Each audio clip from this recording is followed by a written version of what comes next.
I'm Rachel. And I'm Jessica, and this is All Things Sensory by Harkla. We are both certified occupational therapy assistants, and together with Harkla, we are on a mission to empower parents, therapists, and educators to help raise confident and strong children of all abilities. On this podcast, we chat about all things sensory, diving into special needs, occupational therapy, parenting, self-care, overall health and wellness, and so much more.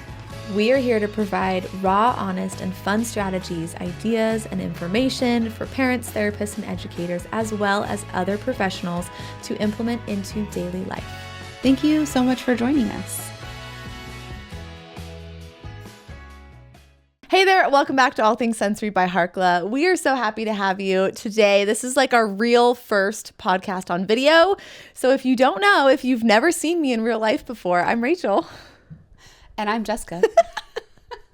And we are the hosts of All Things Sensory. If you are not watching this, then you should, You're missing out.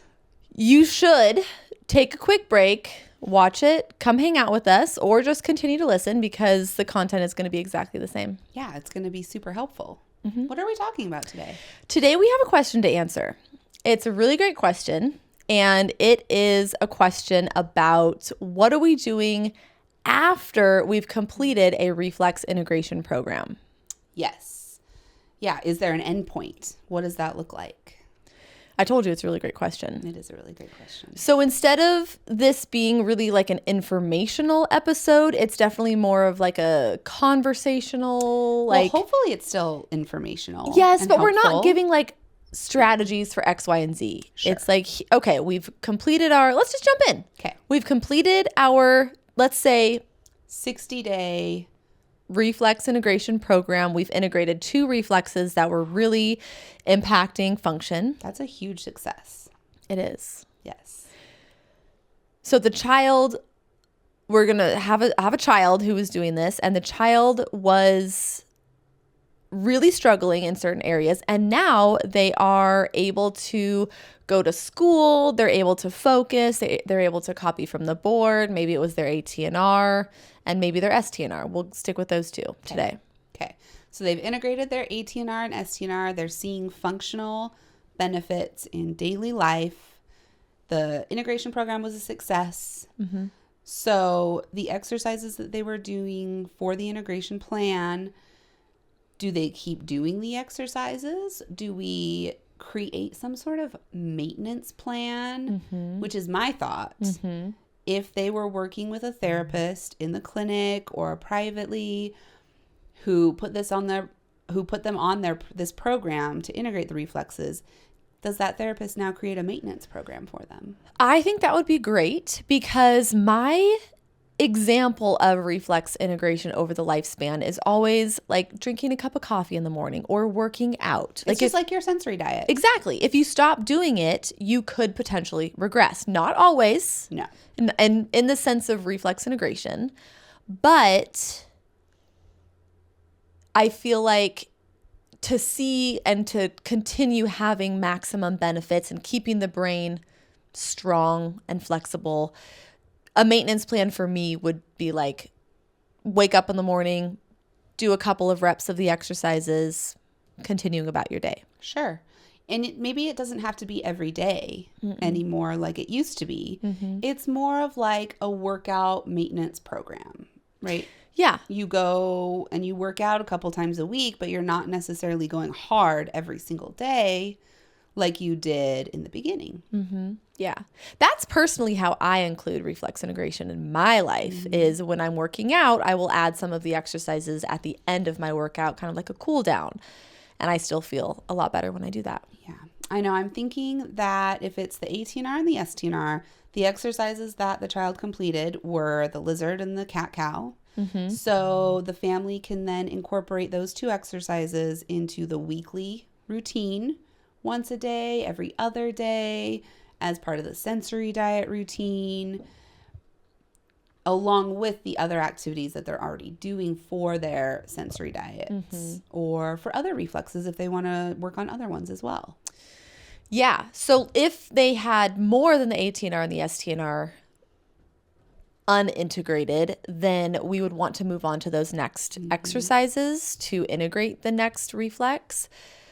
But I think that's where it's important to remember is to continue doing, especially if you're having a hard day, if you're feeling dysregulated, if we're going in to take a test, or if we just need a little bit of a brain boost, we can use these reflex integration activities as like a wow, like let's boost our brain power. Let's bring both sides of the brain together, kind of as like a hack. Yep. I think in a perfect world, a child will go through a reflex integration program, integrate several primitive reflexes, and then not necessarily just stop everything completely, but incorporate those activities and those exercises into the weekly routine.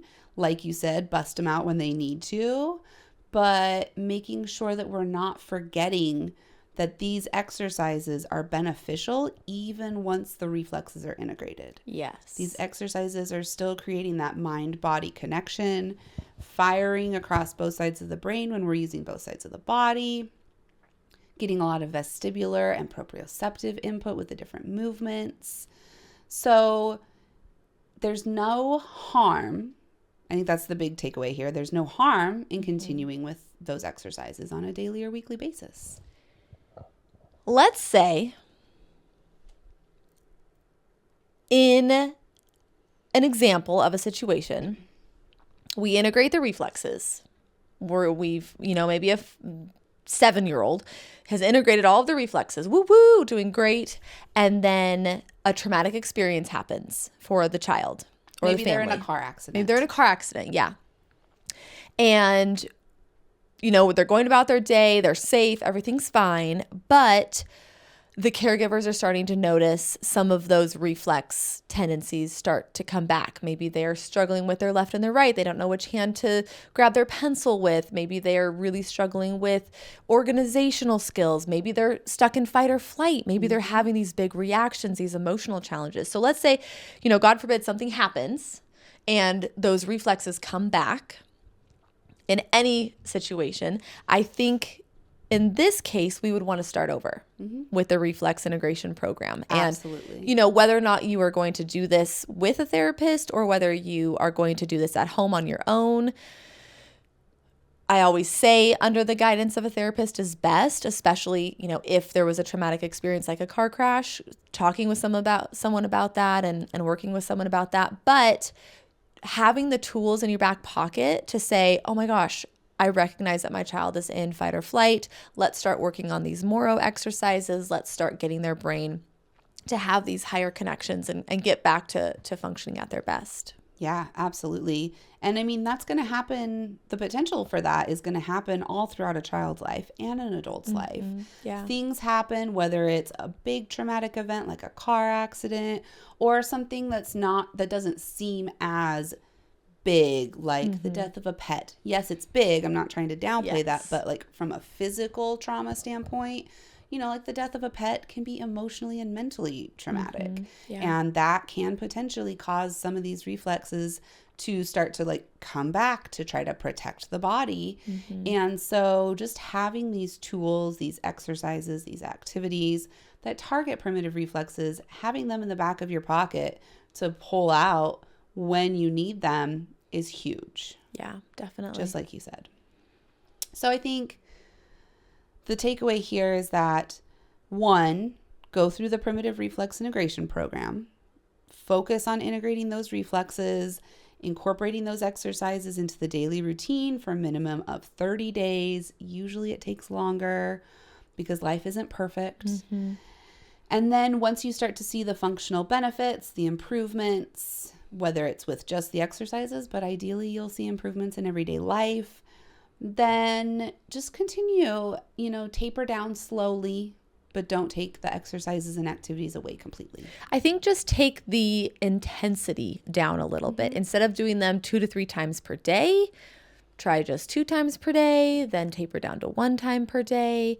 I think that these kids are going to want to be done with these exercises. They're going to get through the program. They're going to be motivated to get through their 30 days, their 60 days, whatever it is that you've set up. And then when it's like, yay, we did it, the reflex is integrated, and then they're like, oh crap, I have to continue doing these. We want to make sure that we are explaining the reason why behind we're am I saying this right? Explain the reason why we're doing these activities as like, we're going to boost our brain. This is like an exercise. This is beneficial. I'm going to do them with you. Yeah. We're going to get down and play together. Yep. Whatever works. Yep. I will use this as an example of working with some kiddos and incorporating more crawling activities. Oh. Thank you for Crawling for Development, the book. We'll link Thank that. But just actually started with crawling activities as their home program. Mm-hmm. And once the child successfully completed their week of crawling and they brought their sticker chart back and they earned their prize and they got a new home exercise program for new crawling activities, I did tell the family that, hey, try to keep crawling every day. Like, just because you guys did it for the week doesn't mean it needs to be taken away or taken off the plate. Ideally, you can start to incorporate it every day, even when the child is not earning stickers for OT for these exercises. So kind of similar to that is, I mean, we've said it already, but you see the success. Don't take it away completely.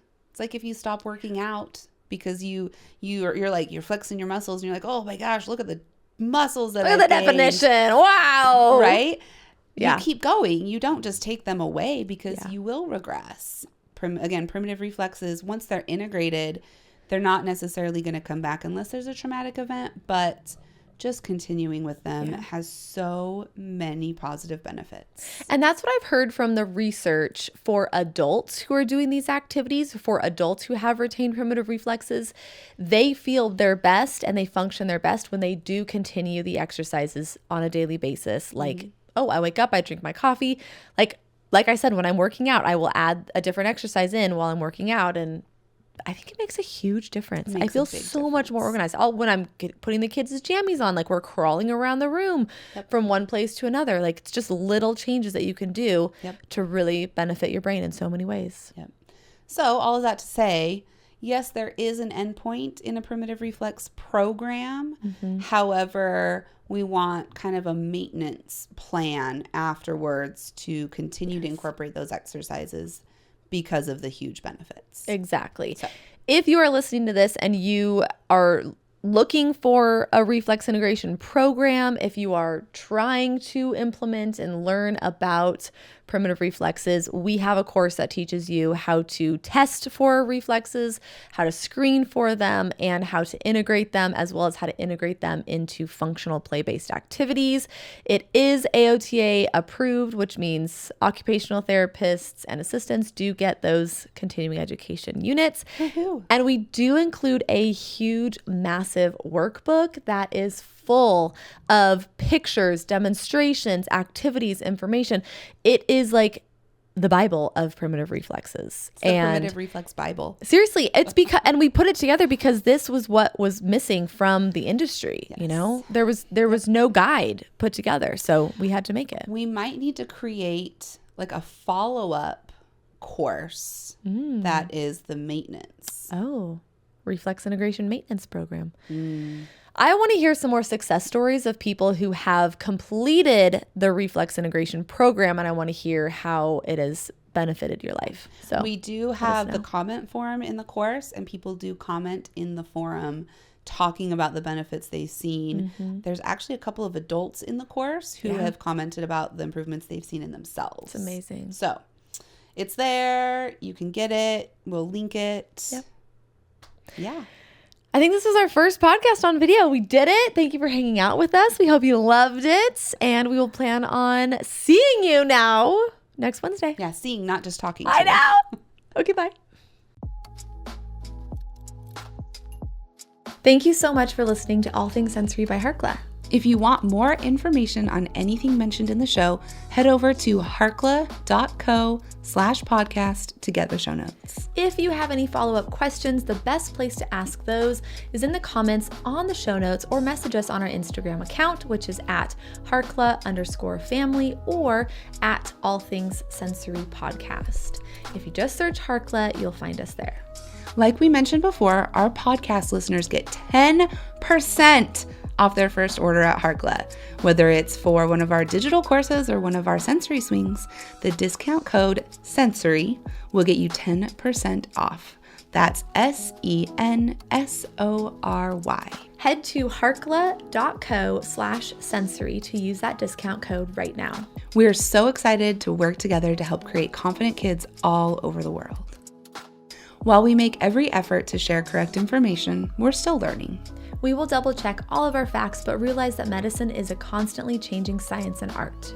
One doctor or therapist may have a different way of doing things from another. We are simply presenting our views and opinions on how to address common sensory challenges, health-related difficulties, and what we have found to be beneficial that will be as evidence-based as possible. By listening to this podcast, you agree not to use this podcast as medical advice to treat any medical condition in either yourself or your child. Consult your child's pediatrician or therapist for any medical issues that he or she may be having. This entire disclaimer also applies to any guests or contributors to the podcast. Thanks so much for listening.